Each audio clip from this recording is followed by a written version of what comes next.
एके news बन गया है अब जनता की आवाज। नमस्कार, आप देख रहे हैं एके न्यूज और मैं हूं आपके साथ गुंजन लोधी। राजधानी में श्यामला हिल्स पर स्थित मुख्यमंत्री आवास में शुक्रवार को महिला सरपंचों का सम्मेलन आयोजित किया जा रहा है। इस सम्मेलन में प्रदेश भर की महिला सरपंचों का बुलाया गया है। रक्षाबंधन पर्व के उपलक्ष्य में यह आयोजन किया जा रहा है। सम्मेलन के मंच से रानी दुर्गावती महिला सरपंच सम्मेलन एवं रक्षाबंधन कार्यक्रम को संबोधित करते हुए मुख्यमंत्री डॉक्टर मोहन यादव ने कहा कि बहनों को अधिकार देने का काम रानी दुर्गावती देवी अहिल्या ने किया। भाजपा सरकार बहनों को उनके अधिकार दिलाने का काम कर रही है। मुख्यमंत्री ने रानी दुर्गावती के वीरता के इतिहास का उल्लेख किया।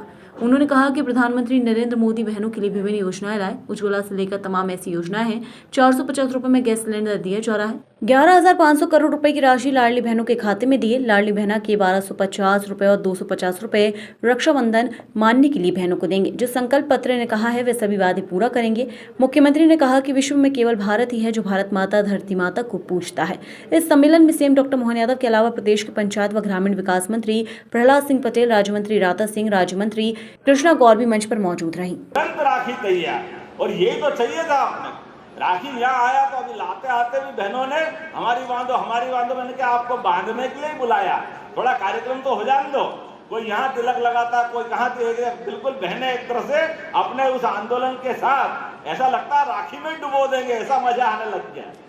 लेकिन मजा तो तब आता है कि बहनों ये हमारा आपका प्रेम परमात्मा जीवन बना के रखे, जीवन भर बना के रखे।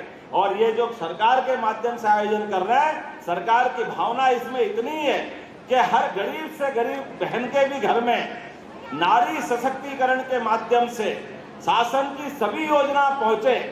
उसके घर के अंदर भी आप सबसे निवेदन करना चाहता हूं, आप भी आह्वान करना अपने घर के अंदर बहनों के हाथ में तो यश है, केवल याद दिलाना। फालतू खर्चों को कम करवाने का भी ये संकल्प लेंगे।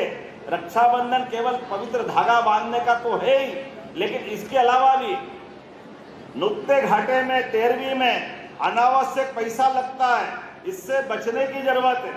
अपने को जिनको अपने घर से व्यक्ति गया लेकिन जाने के बाद हमारे से गलती होती है, कई बार जमीन बेचकर भी 13वीं करते हैं, कर्जा करके 13वीं करते हैं। तो इससे बचना है, अनावश्यक पैसा नहीं लगाना।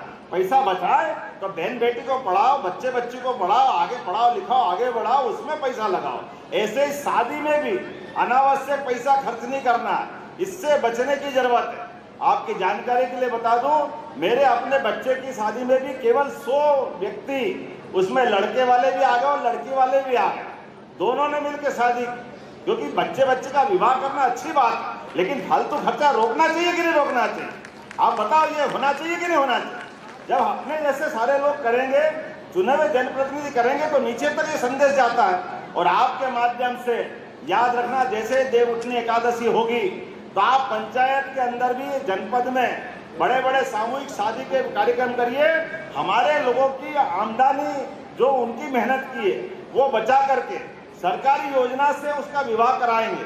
विवाह करना मना नहीं है, लेकिन उसके ऊपर अनावश्यक कर्जा नहीं होना चाहिए। तो आज अपने बीच में रक्षाबंधन के अवसर पर यह भी हमको संकल्प लेना है कि अपने शादी ब्याह में भी अनावश्यक खर्चा नहीं करना, मौत मैयत में भी अनावश्यक खर्चा नहीं करना, और अपने बाल बच्चों को पढ़ाने के लिए जो जरूरत हो आपके माध्यम से आपके लिए भी और सरकार के माध्यम से दिलवा सकते हैं। वो सारे पैसे अपन देंगे, लेकिन भांजे भांजी पढ़े, आगे बढ़े, अपने माध्यम से हमारा जो हुआ, लेकिन बाद की पीढ़ी आगे बढ़ना चाहिए। बोला बढ़ना चाहिए कि नहीं बढ़ना चाहिए? तो ताली वाली बजा के बताओ, अपने परिवार के अंदर यह माहौल बनाएंगे, यह आंदोलन का रूप लेंगे। इन सारे मामलों को लेकर के आज के रक्षाबंधन की ये मूल कल्पना की गई थी। मेरी अपनी ओर से पंचायत ग्रामीण विकास मंत्रालय और सभी सरकार के अन्य विभागों को भी बधाई देना चाहता हूं और उम्मीद करता हूं कि रानी दुर्गावती के नाम पर, क्योंकि रानी दुर्गावती का नाम ही ऐसा है जिनके माध्यम से हर एक किसी देशभक्त की भुजा फड़कती है, जो जीते जी इस देश की आजादी के लड़ी, और कोई कारण से आखिरी युद्ध में कोई खतरा आया तो उनने अपने हाथ से खंजर घोंप करके अपनी छाती में, लेकिन देश के दुश्मनों के आगे झुकी नहीं, अपना शरीर उनके जुम्मे नहीं किया। ऐसी बहादुर रानी दुर्गावती के नाम पर ये रक्षाबंधन का पर्व है। मेरी अपनी ओर से आप सबको बधाई, बहुत बहुत धन्यवाद। भारत माता की जय। बहुत बहुत धन्यवाद। फिलहाल इस खबर में इतना ही। बन रही AK न्यूज पर। नमस्कार।